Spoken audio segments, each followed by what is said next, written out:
조국 법무부 장관 이슈로 뜨겁던 정치권은 추석을 맞아서 잠시 숨고르기에 들어갔습니다. 하지만 야당은 조국 장관 임명 철회를 촉구하면서 여론전을 이어가고 있습니다. 또 검찰도 추석 명절도 사실상 반납한 채 수사에 속도를 내고 있습니다. 관련 내용 알아봅니다. 김만흠 한국정치아카데미 원장, 그리고 김영준 명지대 교수 두 분 나오셨습니다. 안녕하세요. 네, 안녕하세요. 네, 이 조국 장관 주변을 둘러싼 수사에 속도를 내고 있는 검찰이 또 새로운 정황을 포착했습니다. 이 조 장관 자택의 PC 2대의 하드 드라이브를 최근 교체했다는 건데, 자, 이 문제 어떻게 볼 수가 있을까요? 실제로 보면은 이제 증거를 혹시 인멸하는 게 아니냐라고 의혹을 받을 수밖에 없는 두 가지 면에서 우리가 좀 이 부분에 대해서 집중을 해야 되는데요. 예. 첫 번째는 마치 이것이 뭐 이제 검찰이 이 사실과 관련된 것들을 유출해 가지고서 한 것처럼 자꾸만 그 일부에서는 얘기를 하고 있지만, 과연 이게 검찰이 유출한 거냐 아니면은 언론이 실제로 그 나름대로 취재를 해서 한 것이냐에 따라서 정확하게 우리가 좀 상황을 봐야 되지 않나 생각이 좀 들어요. 좀 이제 검찰의 입장에서는 정확한 사실을 그렇게 유포한 적이 없다고 얘기를 하고 있기 때문에 그런 거고요. 두 번째는 뭐냐면, 지금 나온 보도에 의하면 단순하게 PC 하드웨어를 교체한 것뿐만 아니라 조국 장관을 봤다라고 하고 조국 장관이 우리 부인을 위해서 참 수고해서 고맙다는 말까지 했다고라는 진술이 확보됐다고 얘기를 하고 있는 거기 때문에 이 문제는 그냥 단순하게 넘어갈 수 있는 상황은 아니다. 그만큼 조국 장관이 여하튼 어쨌든 간에 부인과 관련된 이러한 여러 가지 의혹에 서로 연계돼 있을 가능성도 있다라고 하는 그러한 나름대로의 의혹을 사기에 충분하지 않을까라는 생각을 좀 개인적으로 합니다. 네, 뭐 지금 말씀하신 거 요약을 하면 수사 관련 주요 증거인데 그 증거를 이제 손을 댄 것 자체가 좀 문제일 수 있다, 뭐 이런 얘기를 또 짚어주셨고, 자, 이걸 또 왜 증권사 직원이 교체를 했는지 뭐 그런 것도 사실 의아한 부분인데, 또 하나의 쟁점이 있습니다. 지금 그 증권사 이 직원이 검찰에 증언을 한 바에 의하면 이 하드 드라이브를 교체하는 과정에서 이 조국 장관과 마주쳤고 인사를 나눴고 아내를 도와줘서 고맙다는 취지로 이제 이야기를 했다.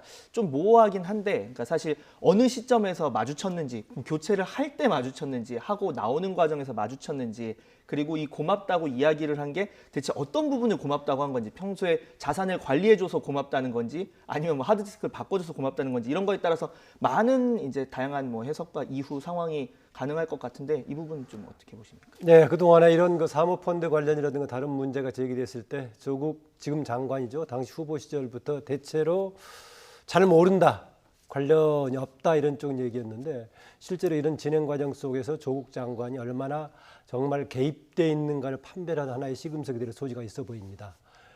이게 만약에 개입돼 있다라고 본다면, 적어도 인지하고 있었다라고 본다면은 그동안 조국 장관이 후보 시절부터 해왔던 발언에 대한 신뢰도가 많이 떨어질 수 있겠죠. 심지어는 청문회에서 했던 발언에 대한 신뢰도도 문제가 될 수 있겠고요. PC 관련 얘기는 청문회 과정까지 나왔던 얘기는 정경심 교수가 학교에서 쓰던 PC를 반출했던 문제가 논란이 됐었죠. 그때 이미 지금 증권사 직원의 차량 트렁크 속에서 발견됐다라고 해서 야당 청문위원들은 당시에도 이게 증거인멸하려고 했던 시도 아니냐라고 얘기했는데, 당시 조국 후보, 당시 후보 시절에는 그렇게 얘기했습니다. 나중에 자진해서 제출했던 거 아니냐, 학교에 쓰던 자료를 집에서 좀 손보려고 가져왔다 했던 거 아니냐라는 건데, 이후에 지금 이제 김모 씨 했던 발언은 이것까지도 사실은 하드 드라이브를 교체하려고 갔다가 가져간 게 맞지 않아서 통째로 좀 가져왔다는 얘기 아니겠습니까?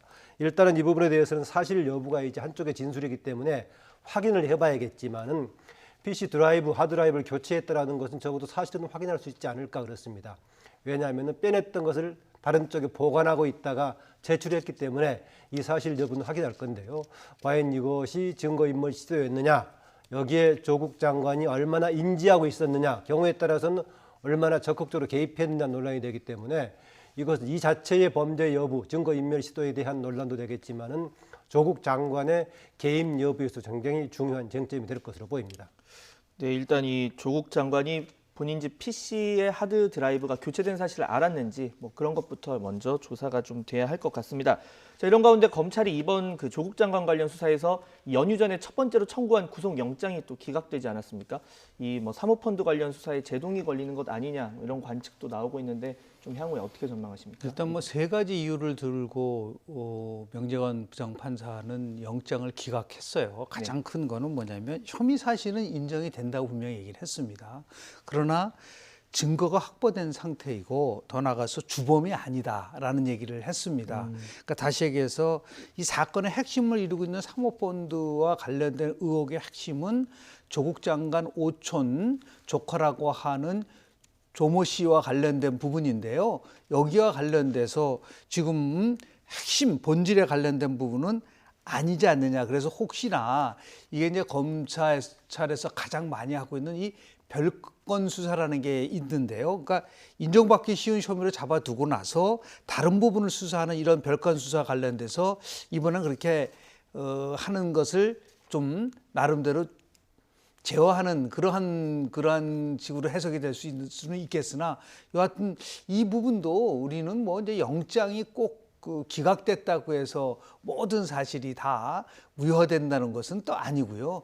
또 구속됐다고 해서 모든 게 또 사실이 인정되는 건 아니지 않습니까? 그렇죠. 그러니까 재판을 거쳐서 이루어지는 것인데 여하튼 간에 검찰로서는 첫 그 소환을 목표로 했었던 것이 일단은 실패로 끝났기 때문에 또 뭐 새로운 보강을 수사를 해야 되겠죠. 여하튼 분명한 것은 수사에서 혹시나 이 나름대로의 큰 물줄기 속에서 어떠한 나름대로 걸림돌로 작동되는 것은 아니냐라고 하는 그런 부분들이 있지만 이거는 제가 볼 때는 그 본질은 큰 거는 아니고요. 수사가 계속해서 집중될 수밖에 없는 그런 면에서 더욱더 강도 높은 수사가 이루어지지 않을까라는 생각을 합니다. 최근 상황은 양면을 다 볼 수 있을 것 같습니다. 일단은 지금 김형준 교수 지적한 대로요. 검찰이 시도했던 구속영장이 처음 지금 청구한 것이 기각된 것은 약간의 이제 주도하는 기세에 좀 영향을 미칠 수는 있을 것이다. 기세의 영향을. 그러나 대신 그 내용상으로 봤을 때는 뭐 이게 종의 관계이기 때문에 주범은 아니기 때문에 한정됐다라는 지적도 좀 볼 수 있을 거고요. 대신 최근에 기각되는 그런 상황에서 다른 여러 가지 정황들이 많이 등장했단 말이죠. 녹취록도 등장하고 조금 전에 얘기했던 PC 하드드라이브 교체했던 상황도 나오고 있기 때문에 사실은 그래서 조국 장관 주변 관련 지금 의혹에서 그렇게 한쪽으로만 유리하게 진행되는 것은 아니다라고 좀 말씀드리고 싶고요. 그리고 아까 관련했을 때 최근에 이런 논의를 진행했던 또 영장을 담당했던 명재관 판사가 초기 압수수색 과정에서부터 영장을 담당했던 판사이기 때문에 네. 그 정황을 비교적 알고 있단 말이죠. 그래서 처음에 압수수색이 나왔을 때는 그 명판사를 향해서 굉장히 조국 당시 후보를 지지하는 쪽에서 비난을 많이 했죠. 왜 압수수색을 허용해 주느냐. 그랬는데 이번에는 또 이제 기각을 담당했고요. 네. 그 무렵에 또 다른 부분에 대한 압수수색 영장도 허용하고 했었기 때문에 여러 가지 정황이 같이 맞물려 있어서 어느 한쪽으로만 해석하게 되면 그렇다. 대신 최근에 추가적으로 지금 하드드라이브 교체라든가 녹취록 등등이 나오는 것으로 봐서는 상황은 좀 더 어렵게 가고 있지 않나 그런 느낌이 듭니다. 네, 그러니까 좀 더 원칙적으로 접근을 해야 한다. 그러니까 구속 영장의 기각이라는 것 자체의 원칙이 있지 않습니까? 뭐 증거인멸 우려가 있다 없다거나 아니면 이미 증거가 많이 확보가 됐다거나 뭐 그런 부분에서 이제 뭐 판단을 한 것으로 보이고 이걸 너무 확대 해석해서 뭐 이걸로 인해 수사에 뭐 제동이 걸리거나 아니면 순풍을 달거나 뭐 할 필요는 없다. 또 뭐 하나는 아마 이 두 사람이 실질적으로 처음에는 저 코링크 피의 이모 대표는 해외에 나갔다가 본인 스스로가 검찰에 출두를 하지 않았습니까? 그렇죠. 이런 부분들도 아마 감안됐을 가능성이 있습니다. 그래서 이제 혐의 사실이 인정되지만 구속 필요성은 어렵다 얘기를 하고 있지만 우리 김반원 박사님 말씀하신 것처럼 상황은 굉장히 지금 조국 장관한테 불리하게 좀 흘러가고 있다. 그리고 이게 구체적인 증거로 나타나고 있는 거기 때문에 아마도 그래서 물어보지 않았습니까? 기자들이 혹시 PC 하드웨어 교체 사실에 대해서 알고 있었습니까? 얘기를 하니까 만난 적 있습니까? 했을 때 조국 장관이 전혀 대답을 못했거든요. 대답을 하지 않았다는 것은 분명히 인지를 하고 있었다는 것을 간접적으로 시인하는 부분이 아닐까라는 생각을 좀 합니다. 자, 이 시점에서 이 두 사람 외에 또 해외 체류 중인 지금 오촌 조카, 조 장관의 오촌 조카에 대해서 신병 확보가 중요해진 셈이 됐는데 이 조국 장관과 이 투자 과정에서 어떤 연관이 있었느냐 이런 부분을 밝히는 게 아무래도 가장 중요하겠죠. 네, 그렇습니다. 지금 투자 관련 문제가 강하게 제기된 것 중에 하나가 조국 장관이 후보 시절부터 몰랐다는 가장 중요한 근거로 내세웠던 보고서 있지 않습니까? 네. 보고서가 거기 보면은 블라인드 펀드이기 때문에 그 어느 쪽에 투자했느냐는 투자자들이 알 수 없는 거다라고까지 얘기했었는데 최근 그게 지금 인사청문회를 앞두고 요청해서 만들어졌다는 거 아니겠습니까? 그리고 블라인드 펀드 관련된 용어라든가 조문도 추가됐던 걸 얘기해가지고 지금 다시 사모펀드 관련 문제가 크게 제기가 되고 있습니다. 오촌 조카 조모 씨 관련해서는 조국 후보 시절에 그렇게 얘기를 했습니다. 본인도 정말 들어와서 진실을 밝혀주면 좋겠다. 굉장히 사람들이 많이 거론하고 있기 때문에 또 그리고 이쪽 사모펀드를 주도했던 사람이 아니다. 자기 집안에서 그나마 주식이라든가 투자 이런 쪽에 아는 사람이기 때문에 한번 자문했던 정도였다라고 얘기하고 있는 거 아니겠습니까? 그러나 이번에 그 이모 대표, 최모 대표 기각되는 과정 속에서 종된 피의자다라고 얘기했다시피 하면서 다시 가장 중심에 오촌 조카 조모 씨가 있지 않느냐라고 본다면은 그동안의 투자 과정 속에서 조국 장관 주변 사람들의 이쪽에 전문가이기 때문에 자문받았던 정도가 아니라 사모펀드를 주도했던 사람이 아니냐라고 문제가 제기되면서 역시 기존에 주장했던 그냥 참고했던 정도가 아니라 상당히 중심 인물이어서 이 역시도 조국 장관 주변의 지금 상황 판단에 좋지 않는 분위기 아닌가 그렇습니다. 문제는 계속 이제 해외에 있어서 빨리 들어와서 진실을 밝혀주면 좋겠다라고 얘기는 하고 있지만은 빨리 들어오지 않았을 때 과연 이것을 어떻게 할 것인가 과제로 남아 있긴 합니다. 현실적으로 어느 정도까지 강제성을 가지고 이제 국내로 들어오게 할 것이냐라는 부분 지적을 해주셨고, 네. 저는 이 부분이 좀 이해가 안 가요. 왜냐하면 이 상호펀드와 관련돼서는 조국 장관의 가장 아킬레스건이거든요. 그러면 이 일이 터지기 해로 나가기 전에 절대로 어떤 경우라든 간에 나가서는 안 된다라는 것을 오촌한테 얘기해야 되는 게 정상적이지 않나요? 그러다 이 상황에서 블라인드 펀드에 대해서 좀 정확하게 명확하게 좀 규정할 필요가 있다. 도대체 조국 장관이 알고 있는 블라인드 펀드에 대한 정확한 개념 정의가 뭔가. 다시 얘기해서 누가 투자했는지 모르는 것이 블라인드 펀드인지 어느 종목에다 투자하는 것을 모르는 것이 블라인드 펀드인지에 대해서 도대체 정확하게 이해를 못하고 있는 것 같아요.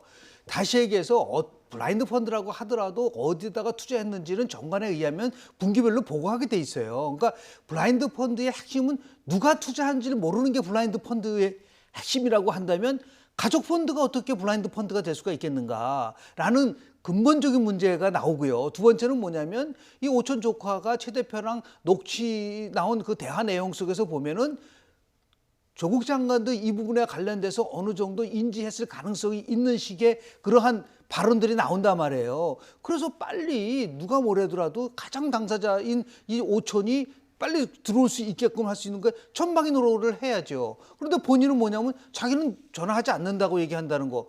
그 자체가 많은 의혹을 갖게 할 수 있는 요인이 될 수 있기 때문에 이런 면에서 방치를 한다는 것은 꼭 검찰이 수사에 임해서 잡아들이라는 것이 아니라 본인이 적극적으로 나서야죠. 이 부분 속에서 빨리 들어와서 이 부분에 대한 나름대로 소명을 하라고 해야지 저렇게 방치하고 본인은 장관직을 계속하겠다? 이게 굉장히 국민들로 봐서는 의혹이 핵심적으로 증폭되는 하나의 요인이라는 말씀을 좀 드립니다.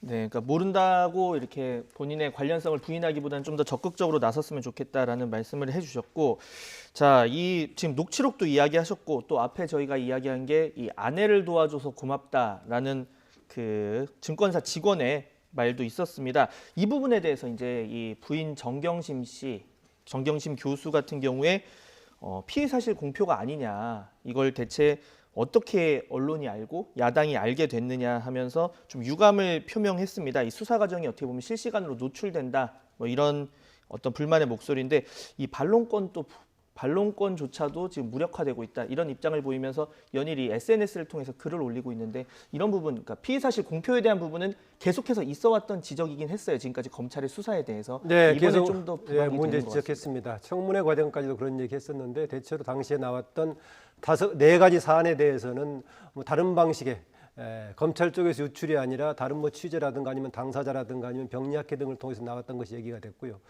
이번의 경우도 도와줘서 고맙다는 얘기는 지금 YTN에서 단독 취재했던 거 아니겠습니까? 그런 정도 내용이니까 어느 쪽인지 좀 확인을 봐야 되겠고요. 지금 관련 아까 녹취록 관련 얘기는 두 차원을 같이 볼 수 있을 겁니다. 정말로 녹취록에서 한쪽으로 해석이 돼가지고 조국 장관의 문제가 있기 때문에 은폐하려고 했다는 일방의 주장이 있지만은 또 자칫하면은 엮일 수도 있기 때문에 조심하자라는 대화로도 해석될 소지가 있어 보이긴 합니다. 네. 그 점 여지가 남아있다고 보고 이건 나중에 또 판단할 부분이고요. 그리고 정경심 교수 관련 지금 이제 반론권 문제 제기하는 것은 이렇게 해석해 볼 수 있습니다. 조국 장관이 되기 전까지는 주로 그 청문회 준비팀에서 SNS를 통해서 반박했지 않습니까? 그렇죠. 예. 그리고 주로 출퇴근하는 과정 속에서 기자들 질문에 답했고요. 그런데 이제 장관이 돼버린 시점에 어떻게 할 것인가? 장관 입에서 직접 얘기할 것인가? 아니면 법무팀을 통해서 할 것인가? 뭐 그것도 마땅치 않으니까 지금 정경심 교수 본인의 SNS를 통해서 하고 있는데 막 개인 의견도 있겠지만은 사실상 기존에 했던 법무팀을 대체해서 하고 있지 않는 그런 생각이 들긴 합니다. 일부에서는 현재 현직 장관 부인이 그런 식으로 지금 진행되고 있는 상황에 대해서 항변하는 글을 쓰는 게 적당하냐라는 문제 제기하기도 합니다. 심지어는 상당히 여권에서 우호적이라고 생각했던 JTBC의 손석희 앵커가 이 문제에 대해서 문제 제기하니까 이제 지지하는 쪽에서 상당히 공격하기도 했었는데요. 대신 이런 점은 있습니다. 예전에는 이런 문제가 불거졌을 때는 최종적으로 재판의 결과를 보자라고 했던 거 아니겠습니까? 서로 왈가왈부해서 시끄럽게 할 것이 아니라 최종 재판의 결과를 보자라는 것인데 이번의 사안은 재판의 결과뿐만이 아니라 여론전도 같이 맞물려 있죠. 과정도 굉장히 중요하죠. 예, 맞물려 있기 때문에 아마 여론전에서 빠지면 안 된다라는 생각이 들어서 나서고 있는 것 같고요. 또 하나 심지어는 재판까지도 근래에 보면은 판사들은 동의하지 않을 수 있겠지만은 국민 여론이 또 국민의 정서가 어떻게 돌아가느냐를 염두에 두고 판결하는 그런 경향도 있어서 아마 조국 장관 측이라든가 정경심 교수 측에서는 대신 SNS를 통해서 여론전을 같이 맞붙여서 할 수밖에 없다. 아마 조금 시간이 지나면은 정경심 교수 개인만이 아니라 지금 변호인도 선임돼 있지 않습니까? 네. 변호인 입을 통해서 이런 문제가 좀 제기될 수도 있을 것 같다 보이게 합니다. 네, 뭐 지금 말씀하신 내용처럼 이 수사 자체가 뭐 좀 이뤄지는 과정에서 많이 여론전이 발생을 하고 하다 보니까 그렇다고 뭐 법무부 장관이 된 이후에는 그 전에야 이제 TF팀에서 뭐 꾸려서 이렇게 청문회 준비단에서 해명을 했지만 지금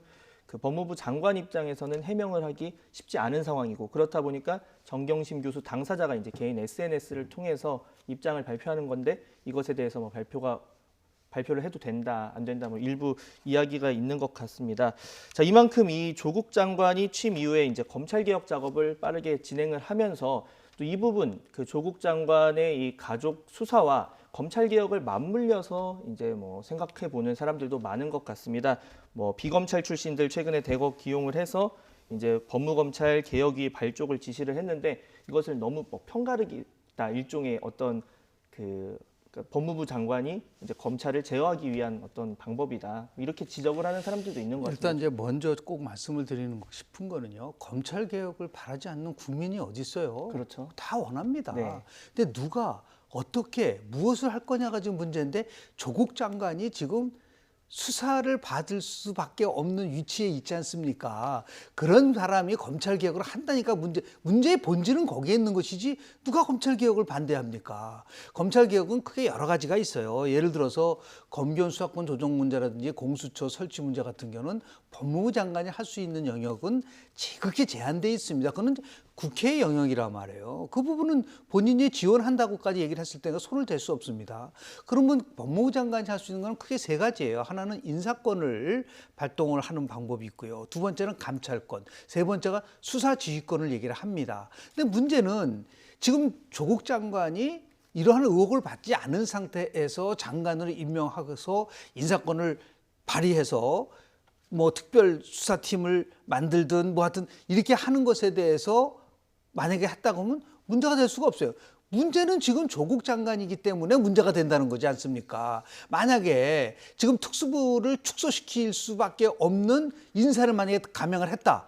그럼 누가 보더라도 이거는 수사 개입 아니냐. 결국은 권력 남용이다. 자신과 관련된 수사를 하고 있는 팀의 인사를 바꿔서 다른 쪽으로 바꿔놓는다고 한다면 이게 보이지 않게 수사에 개입한 것들은 의심을 받을 수밖에 없지 않습니까? 그래서 자꾸만 검찰에 있어서 많은 부분 속에서 개혁을 어떻게 확실하게 할 수 있느냐는 걸 꼭 왜 조국 의원만 하느냐에 문제 제기를 했었던 부분들이 바로 이 부분에 와닿는 겁니다. 그러니까 인사를 하려고 한다면 이 수사가 어느 정도 마무리된 다음에 해야지 이 수사가 진행되고 있는 상태에서 인사권을 발휘해가지고 현재 수사하고 있는 팀을 만약에 바꾼다 하면은 그건 수사 개입이라고 굉장히 검찰 측에서 반대할 가능성이 높다 말이에요. 그런 한계가 있을 수가 있는 것이고요. 감찰에 대한 문제도 이제 그렇다고 볼 수가 있습니다. 그런데 가장 큰 문제는 이 검찰에 관련된 개혁을 하는데 첫 단추부터 잘못됐다. 바로 법무부 차관과 검찰국장이 어떻게 윤석열 총장을 배제한 상태에서 특별수사팀을 만들어가지고 하겠다는 것을 아이디어 차원에서 얘기했다 하더라도 이것은 있을 수 없는 일이란 말이에요. 이러다 보니까 혹시 이것이 조국 장관이랑 같이 함께 얘기한 것이 아니냐라고 하는데 조국 장관은 지금까지 단 한 번도 무슨 불리한 일이 나오면 자기는 모른다고 그래요. 그러니까 어떤 얘기를 하더라도 조국 장관 말을 지금 믿을 수가 없는 상황이 돼버렸단 말이에요. 이래서 검찰개혁이 상대적으로 필요하지만 결국 어렵게 갈 수밖에 없는 이런 지경에 이른 가장 1차적 책임은 결국은 조국 장관이 법무부 장관이 됐기 때문에 나올 수 있는 이건 어쩔 수 없는 구조적인 요인이기 때문에 앞으로 계속해서 법무부와 검찰 간의 갈등은 지속될 수밖에 없다는 말씀 좀 드립니다. 네. 자, 지금 방금 말씀을 좀 하셨지만 이 조국 장관의 지시 중에 이 특수부 수사 축소 이야기가 있었습니다. 이 특수부가 이제 특별수사부의 줄임말인데 주로 인지 사건만 이제 담당을 하는 부서입니다. 이 얘기는 이제 청문회에도 나왔었는데 일단 청문회 상황 한번 보시고 얘기 나눠보겠습니다. 특수수사를 하는 검사들이 검찰의 모든 요직을 차지하는 모습이 나타났습니다. 이런 지적에 대해서 어떻게 생각하십니까? 특수부가 지금 너무 크다. 그래서 특수부 인력이나 조직을 축소해야 된다는 점 동의하고 있습니다. 그러니까 뭐 검찰의 이제 다른 부서는 경찰에서 넘어온 사건이나 아니면 고소고발이 들어온 사건을 수사를 하는데 이 특수수사부 같은 경우는 특별수사부 같은 경우는 이제 본인들이 인지를 한 사건을 담당을 합니다. 그러다 보니까 뭐 검찰 내에서도 꽃보직이다, 그러니까 승진을 위해서는 꼭 필요하다, 뭐 이런 이야기가 나오는데 이 특수부가 이번에 조국 장관 가족 관련 수사를 담당을 합니다. 그러다 보니까 이 문제를 결부지어서 좀 어떤 의도가 있는 것 아니냐 이렇게 보는 시각이 있는 것 같아요. 네, 지금 뭐 두 가지 사안을 좀 같이 맞물려 있는데 조금 전에 김영준 교수 얘기했던 적어도 이번에 이제 검찰 개혁 관련해서는 기존의 윤석열 총장 체제를 흔들지 않는 범위 내에서 해야 된다는 말에 대한 공감을 합니다. 문재인 대통령이 조국 장관을 임명하면서 또 조국 장관이 취임사에서 검찰은 검찰대로 또 법무부 장관은 장관대로 할 역할이 따로 가면 된다라고 얘기했었는데요. 대부분의 사람들이 그럼에도 불구하고 충돌에 조금 우려가 있다라고 했던 거 아니겠습니까? 대신 조국 장관은 지휘와 보고를 받지 않겠다. 본인의 가족 관련 사항은 있는데 저는 여기다 하나만 추가시키면 된다라고 봅니다. 적어도 이게 어느 정도 궤도에 갈 때까지는 이 조직 자체를 흔들지 않는 범위 내에서 개혁을 하겠다는 걸 표방해 준다면은 같이 신뢰를 받을 수 있지 않을까라는 생각이 들고요. 조금 전에 그 금태섭 의원이 청문회에서 지적했던 특수부 관련 축소 네. 대부분의 사람들이 공감하고 있습니다. 그런데 특이한 것 중에 하나는요. 지금 문재인 정부가 박상기 장관 체제 또 이전에 조국 장관이 장관 되기 전에 민정수석을 했던 2년이 지났지 않습니까? 검찰 개혁에서 그렇게 중요한 과제였다면은 그때 이미 특수부를 축소하는 조치를 취할 수 있었을 것이라는 얘기입니다. 그래서 이 부분은 최근 청문회 과정을 거치면서 금태섭 의원이 문제를 제기함에 따라서 다시 한번 부각된 것이 새롭게 나온 것은 아니다라는 점이고요. 어쨌든 이번에 특수부가 대거 동원된 아주 조직 규모가 큰 지금 이제 조국 장관 주변 사람들 지금 이제 수사가 진행이 되고 있으니까 앞으로 지금 제도 개편을 한다고 하더라도 적어도 이 문제가 어느 궤도에 갈 때까지는 이 조직을 흔들지 않는 범위 내에서 하겠다라는 말을 조국 장관이 해준다면은 뭐 주변 사람들의 좀 우혹에 어린 그런 눈은 없지 않을까 그렇습니다. 지금 꼭 지적을 하고 싶은 건 왜 이렇게 검찰이 비대화됐고 나름대로 특수하고 직접 수사할 수밖에 없느냐면요. 한국의 정치 상황과 맞물려 있습니다. 정치로 풀어야 할 걸 정치로 풀지 못하고 모든 것을 다 검찰에다가 고소 고발하지 않습니까? 그렇다면 그 사건을 정말 특수한 사건인데 이 부분을 어떻게 하겠습니까? 검찰이 개입할 수밖에 없는 것이고 특별 수사를 할 수밖에 없는 상황이 나온다는 거. 그래서 제발 정치권에서 검찰에 대한 얘기 하지 말고 자신들의 자정 노릇도 좀 해라. 정치로 풀 걸 좀 정치로 푸는 얘기를 하고 또 하나 지적하고 싶은 거는 우리 김 박사님 말씀하신 것처럼 이 정부 들어와서 2년 동안 적폐청산했지 않습니까? 그러면 그렇게 많은 검찰이 그렇게 막강한 힘을 가지고 수사한 것에 대해서는 잘못된 건가요? 그 부분에 대해서는 함구하고 있고 잘했다고 그러고 이제 와서는 검찰이 굉장히 잘못했기 때문에 이 검찰을 개혁해야 된다는 건 앞뒤가 맞질 않아요. 한마디로 최소한도 그렇다고 한다면 조국 장관 관련된 문제와 관련돼서는 단 하나도 의심이 없이 철저하게 검찰이 중립적인 입장에서 수사를 하고 있는 것에 대해서 많은 사람들이 지지를 하고 있고 또 그렇게 하라고 얘기를 하고 있습니다. 그러니까 다시 얘기해서 엄밀하게 따지면 검찰 개혁의 핵심이라는 것이 검경 수사권 조정 문제라든지 인사권이라든지 감찰권, 그거보다 더 중요한 거 있습니다. 검찰의 정치적 중립 아닙니까? 지금 윤석열 검찰총장 팀이 누가 보더라도 정치적 중립적인 상태에서 수사를 하고 있다고 한다면 어느 정도 검찰 개혁에 임하고 있는 거 아닌가요? 이런 부분들도 같이 우리가 좀 고려를 해야지, 마치 현재의 검찰이 굉장히 무슨 문제가 어마어마하게 있는 것처럼 그렇게 비춰나가는 방법도 실은 어떻게 자기 부정일 수도 있는 거예요. 그럼 그동안 2년 동안 대한민국의 검찰에 지도했었던 거는 거기에 대한 자성과 비판과 남 성찰은 해야 되는 게 아니냐, 그런 부분들도 지적을 하고 싶은 마음이 듭니다. 네. 자, 이번에는 좀 화제를 바꿔보겠습니다. 이 추석 민심 잡기에 나선 정치권 소식을 좀 알아보겠습니다. 일단 여당 같은 경우는 이 조국 이슈에 대한 확전을 좀 자제하는 모습을 보이고 있습니다. 이번 추석 연휴가 끝나면 이제 사법개혁 논의에 착수를 하기로 했는데 아무래도 조국 장관의 이 검찰개혁 그리고 사법개혁 이런 문제에 힘을 실어주겠죠? 그렇습니다. 그런데 지금 어쨌든 간에 조국 장관 이슈가 지금 여당의 희망대로 쉽게 지금 가라앉을 기세는 좀 아닌 것처럼 보이긴 합니다. 더구나 추석이라는 것이 아무래도 정치적인 쟁점이 등장하기 마련인데요. 이 정치적인 쟁점하고 경제 관련된 민생 주요 등장하는데 현재로서는 집권 여당이 조금 불리한 쪽입니다. 조국 장관 임명하고 나면은 어쨌든 간 임명했기 때문에 제 역할을 잘해주길 바란다라는 마음이 상당히 커져야 되는데 11일 여론조사 등등 나오는 것 보면은 여전히 그렇게 임명에 대해서 마땅치 않은 국민들의 수가 오히려 다수 쪽인 것 같습니다. 이 점에서는 과연 이것을 어떻게 받아들여야 할지 굉장히 중요한 과제로 남아 있어서 이 문제를 떨치고 쉽게 다른 사안을 가지고 전국을 주도할 수 있을까, 이것은 좀 약간 저는 회의적으로 보이긴 합니다. 네. 이런 가운데 이 보수야당은 추석 연휴에도 공세를 이어가고 있습니다. 어제 황교안 자유한국당 대표는 1인 시위를 했고 또 손학규 바른미래당 대표 같은 경우는 지금 촛불 시위에 나섰죠. 방법은 뭐 장외 투쟁하고 이제 원내 투쟁이라는 두 가지 투쟁을 할 수밖에 없는데요. 근데 특히 이 상황은 추석 연휴임에도 불구하고 장외 투쟁을 할 수밖에 없는, 다시 얘기해서 보수의 입장에서 봤을 때는 이게 굉장히 어려운 상황이라고 스스로 판단을 하는 거죠. 절체절명의 위기 상황이라고 보수는 보는 겁니다. 이걸 만약에 보수가 제대로 대처하지 못한다고 한다면 제가 볼 때는 보수의 미래는 없다, 이럴 정도로 절박한 마음에서 지금 투쟁을 하고 있는 것 같아요. 이제 추석 민심이 어떻게 나타날 것이냐는 이제 끝나고 나면 조사를 하면은 이제 나타나겠죠. 그런데 하나 이제 참고로 말씀을 드리면 2014년도 11월 28일 날 단시에 세계일보가 단독 보도를 했습니다. 그게 바로 정린의 문건 사건이었었습니다.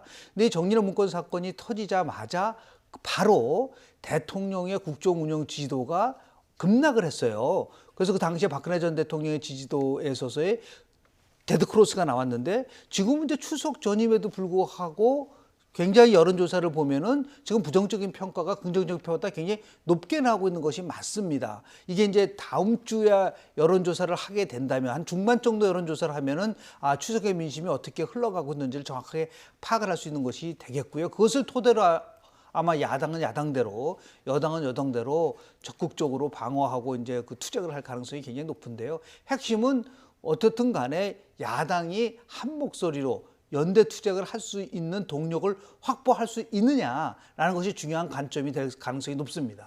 이후에 국회 진행 과정에서는 여당이 주도할 수 있는 것이 지금 선거제도 개편이 맞물려 있습니다. 네. 야당한테는 굉장히 지금 중요한 사안이고요. 아까 말씀하셨던 사개특위 관련해 지금 이제 검찰 개혁 맞물려 있는 제도라든가 이 부분이 있겠고, 반면에 야당은 이제 국정감사까지 포함된 정부에 대한 여러 가지 비판적인 지적을 할 기회가 있어서 여당이 주도하는 사법개혁하고 또 선거제도 개편, 또 야당이 정부 견제하고 비판하는 이 두 사안이 이후에 지금 9월 정기국회 정국에서 나올 건데 이 부분이 어떻게 전개될지 이것도 굉장히 중요한 대목 같습니다. 자, 김 원장님 짧게 하나 더 물어보겠습니다. 나경원 원내대표 이제 아들 문제가 있는데 이 논문 특혜 논란이 불거지면서 뭐 여당 쪽에서는 뭐 내로남불이다, 또 그리고 자유한국당 입장에서는 그 건과 그 조국 장관 딸 건과는 다르다, 뭐 이렇게 서로 의견이 좀 배치가 되고 있는데 이 문제가 향후 전국에서 어떻게 작용할 수 있을까요? 저는 뭐 두 개가 배치된다고 보지 않습니다. 나경원 원내대표라든가 조국 장관이든가 이런 문제에 대해서 우리 사회에 이른바 상위 계층이 가지고 있던 문제를 그대로 드러냈던 거 아닌가. 나경원 원내대표의 경우도 중간에 부정은 없을지라도 그런 특별한 특권의 영역 속에 있었다는 것은 분명해 보이고요. 대신 뭐 좀 저는 내용 자체는 사안은 좀 다르다고 봅니다. 논문 관련해서는 이미 지금 논문이 취소가 될 정도였었고 나경원 대표의 그 이른바 포스터 관련 부분 좀 성격이 달라 보입니다. 그리고 문제가 불거졌으면 둘 다 비판을 받고 둘 다 해당되는 책임을 져야 되지 피장 파장이라고 물탈 내용은 아니다. 저는 비판도 받을 수 있으면 같이 받아야 되고 그렇다고 해서 이 문제로 해서 해소될 사안은 아니다. 그래서 둘 다 틀린 적이 아니다라고 봅니다. 네, 오늘 말씀은 여기까지 듣겠습니다. 지금까지 김만음 한국정치 아카데미 원장 그리고 김영준 명지대 교수 모시고 이야기 나눠봤습니다. 두 분 수고하셨습니다.